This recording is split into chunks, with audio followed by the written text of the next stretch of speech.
But for those that have gone through all the basics, they really understand exercise technique and how to sort of like maximize a particular exercise, and they want to play with kind of novel, elaborate setup, cool, go for it. But I do think it's more the realm for personal trainers that like to geek out on this stuff and usually argue on social media. I'm back with another episode of the Smart Strength Training podcast. This episode is going out in March 2025, episode 35. And for those that have maybe started the year with goals around building muscle, there sometimes is a question sort of 2-3 months in of like, why potentially am I not seeing results in muscle building? And for those that have ever embarked on sort of a journey, let's say, to build muscle, potentially they'll notice that strength gains, so weight lifted, doesn't instantly mean more noticeable changes in muscle mass. So I want to delve into some of the reasons that you might not be noticing that you're building muscle. So first up, I think I touched on this on a few episodes back around tracking muscle growth. Now, first up, muscle growth is slow. It's hard to measure directly. Most people probably aren't going to have access to high quality, accurate scales that have the sensitivity from one data point to the next, like 2 weeks apart, 3 weeks apart, 4 weeks apart, to actually give you a real good insight into if you are progressing. But you do absolutely have to have some form of measurement in place if your primary goal is building muscle. If you're just training and you don't mind if you build some muscle, then fine, you don't need to. But if you're like, right, I'm training and I'm going to be really diligent on the process, I'm going to really like dot my I's and cross my T's and cover all my bases, you need to make sure you've got something in place. So circumferences, body weight, and potentially photographs, and then you check in on those every 4 weeks. First up, let's just talk a little bit about expected rates of muscle gain, which I have touched on before, but I'll go through them again. So for beginners, it's hard to say what a beginner is, but certainly in the first year of your training, for men, you can look to gain somewhere between sort of 1 to 1.5% of their body weight per month in those early days. For women, more around 0.5 to 0.75. Intermediate, so the sort of like 6 months, a year into training through to maybe 3-ish years of training.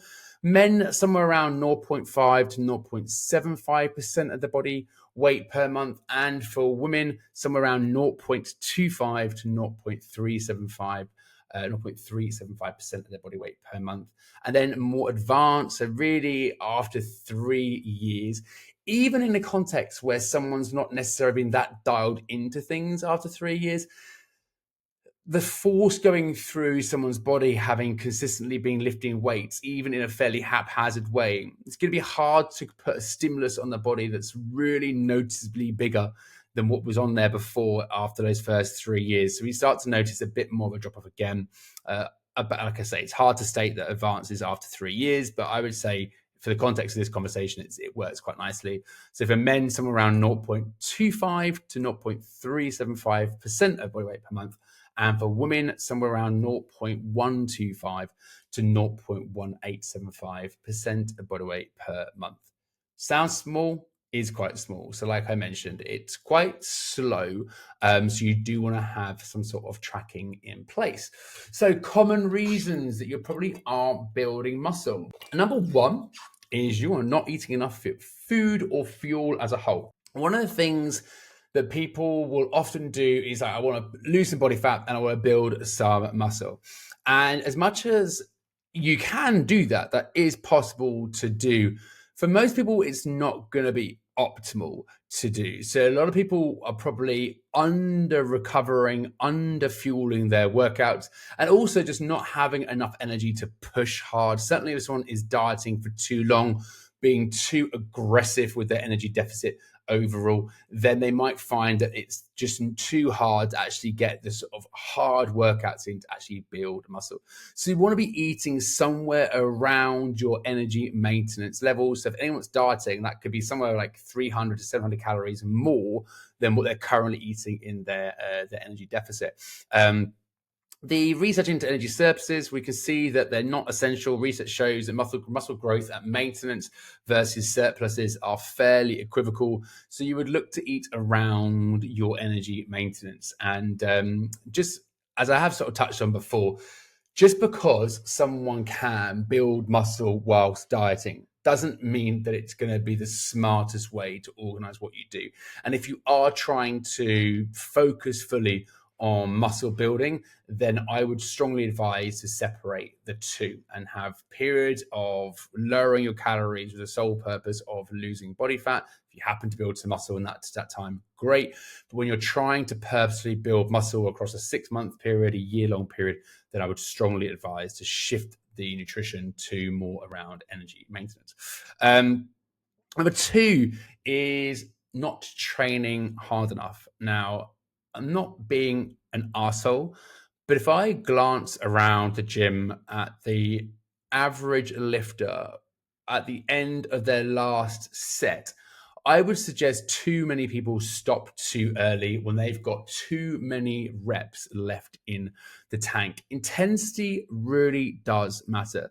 You need to make sure you are pushing your sets hard. Certainly, if you're doing 3 sets of an exercise, that third and final or the second and third set want to be very, very close. You might keep 1 set in the tank on that second set just to manage fatigue a little bit. But that last set should be very, very, very hard to the point you actually couldn't physically complete the final rep. Bearing in mind, obviously, if you're doing a back squat and you've got previous history of injury, then you want to make sure that you respect the injury itself. Around pushing yourself hard enough also leads into number 3, which is lack of consistency at practicing the same exercise.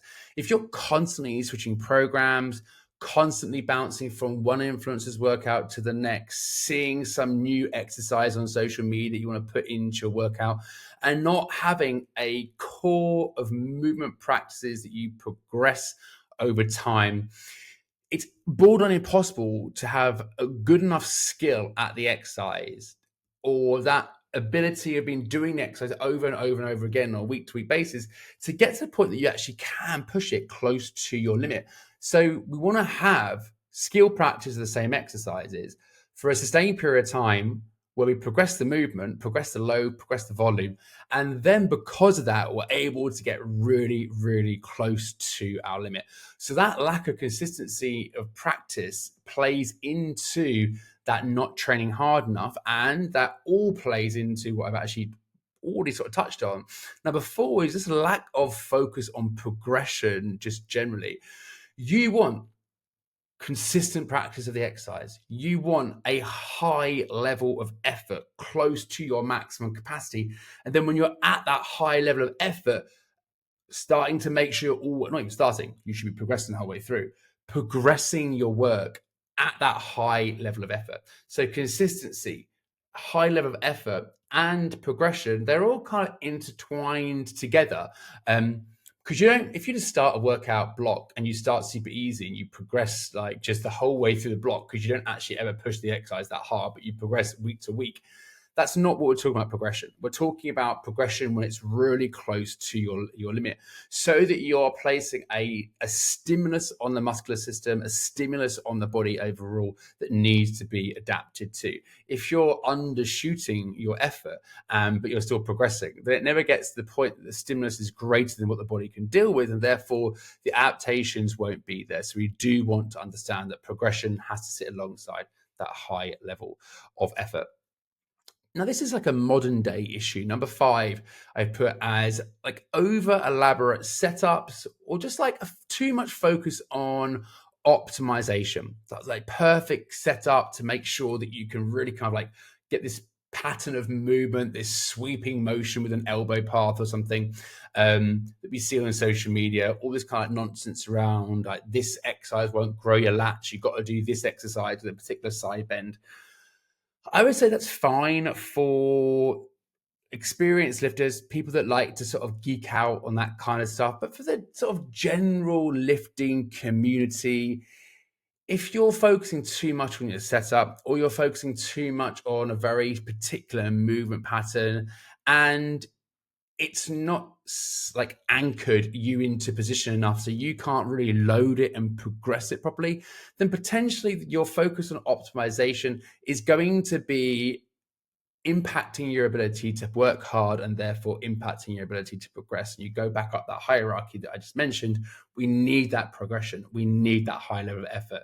So I would never put exercise optimization above effort and progression. But for those that have gone through all the basics, they really understand exercise technique and how to sort of like maximize a particular exercise, and they want to play with kind of novel, elaborate setup, cool, go for it. But I do think it's more the realm for personal trainers that like to geek out on this stuff and usually argue on social media than it is for sort of general lifting enthusiasts. And all personal trainers end up doing is confusing everyone else, thinking that you have to absolutely do this particular exercise rather than just sort of sticking to the exercise they already know and they can do well and push hard.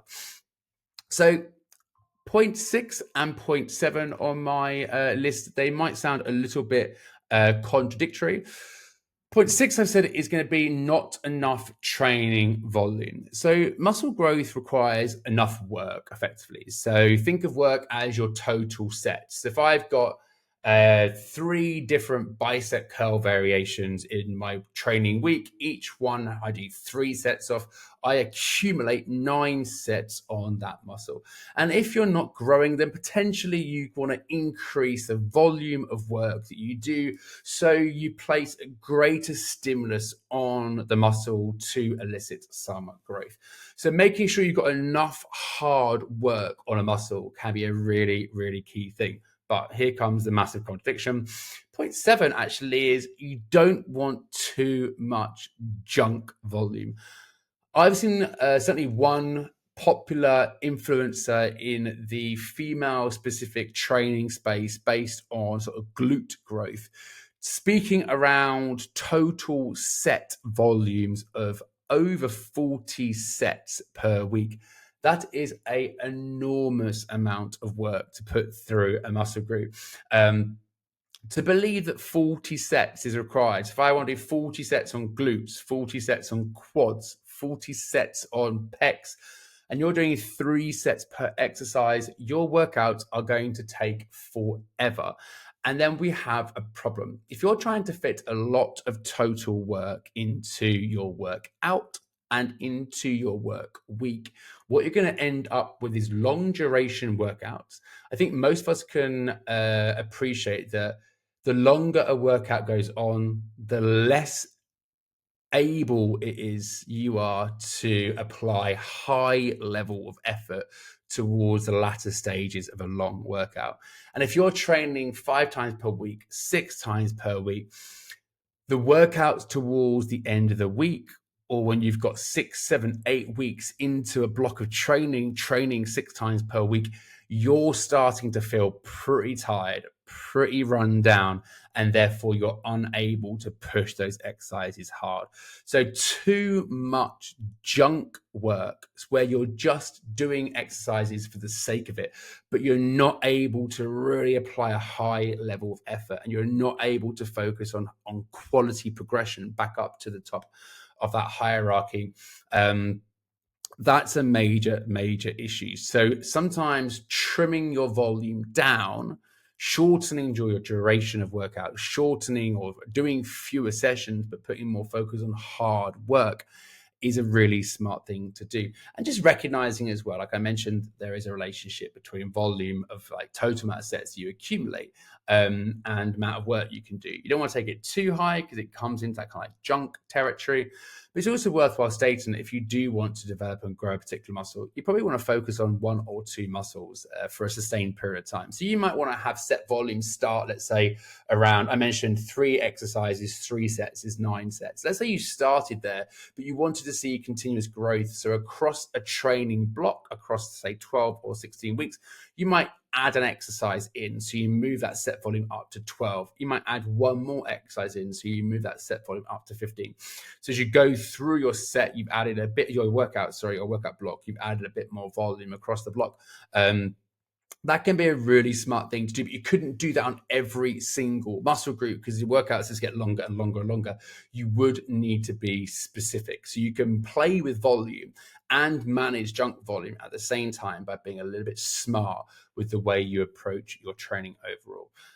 Finally, tying into what I said about rates of muscle gain at the very start, as much as sometimes this becomes controversial, I'm about to say, fat loss is quicker than muscle being built. I know some people say, no, I build muscle much quicker than I lose fat.